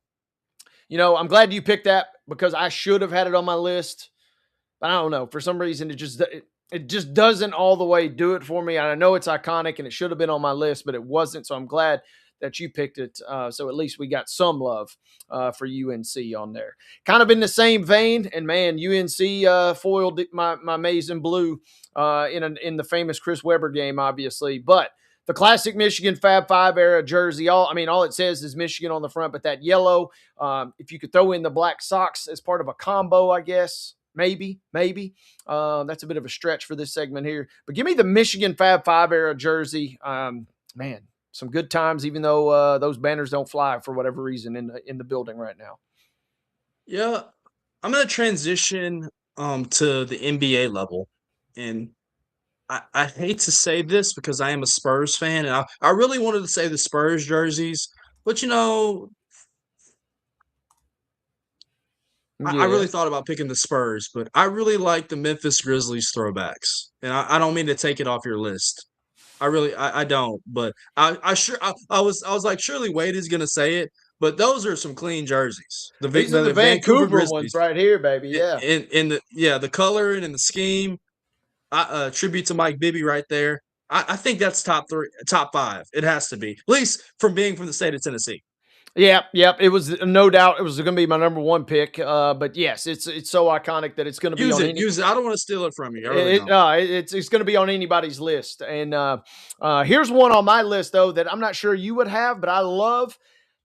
The newer ones look a little better than the old ones, in my opinion. But the Nuggets rainbow city skyline jerseys, especially the ones now, I like a little more. But like in those late '80s when they were kind of on the come up. They were almost too flashy back then. They were maybe in some ways ahead of their time, but the old Denver Nuggets city skyline jerseys on my list. I think for me as well, going traditional NBA, the Boston Celtics, the colors, the green and the white, or the white and the green. I think Boston, obviously one of the historic franchises in the NBA. When you think about jerseys, that Celtics jersey is probably tops the list as well. Celtics is a classic. It's tough to go against, and I like the white one rather than the dark green. But I could be compelled to take either one. That is a great pull. You just made me think of one though. Tell me a more iconic jersey though, and I thought I was done with college basketball at the moment. But tell me a more iconic jersey than the Larry Bird Indiana State with the I for Indiana spelled out in the Hoosier State logo. Give me the Larry Bird in particular, 33 Indiana State jersey back in the day. Now I was scared you're going to take this one, and so this will be the last one. And this is NBA. I think about cool jerseys. I think Vince Carter, Toronto Raptors, and the purple and literally the T-Rex, the Raptor, right on the front. So Toronto Raptors Vince Carter edition dunk contest. That one is about as good as it gets with the dinosaur on there. I mean, you got the Raptor looking all nice, looking good. That one is iconic. My final one, man, I'm going back and forth. I got two kind of mid-90s, early 2000s NBA jerseys, and I'm not sure which one. I'm going to pick the Shaq and Penny kind of era Orlando Magic jersey. It's not my top all-time, but it's right up there, so much so that I ended up buying a Dwight Howard. Yes, once upon a time I spent money on a Dwight Howard jersey, but it was in that old school retro kind of Shaq Penny era. And so the Shaq, man, if nothing else, some good times back in the day. So good stuff there. I had some honorable mentions with the Teal Pistons and the Allen Iverson 76ers were on the list as we get ready to close out. David, good stuff as always, man. Thank you for filling in on a Tuesday, and I'll be filling in for you on tomorrow's show. Yeah, I appreciate you filling in, giving me a day off, and I'll look forward to taking your Friday and kickstarting the weekend with Mo. Be sure tonight, or I guess tomorrow, tune in to Chronicle of Mount Juliet and Wilson Post if you want to read some coverage of some girls basketball and boys basketball as well from Green Hill and Wilson Central. Heck yeah. Thank you, David Wilson, for all that you do. And be sure and read his stuff online. And thank you again for filling in on this good-looking Tuesday. That's all the time we got, folks. We'll see you tomorrow. Wayne Neely signing out.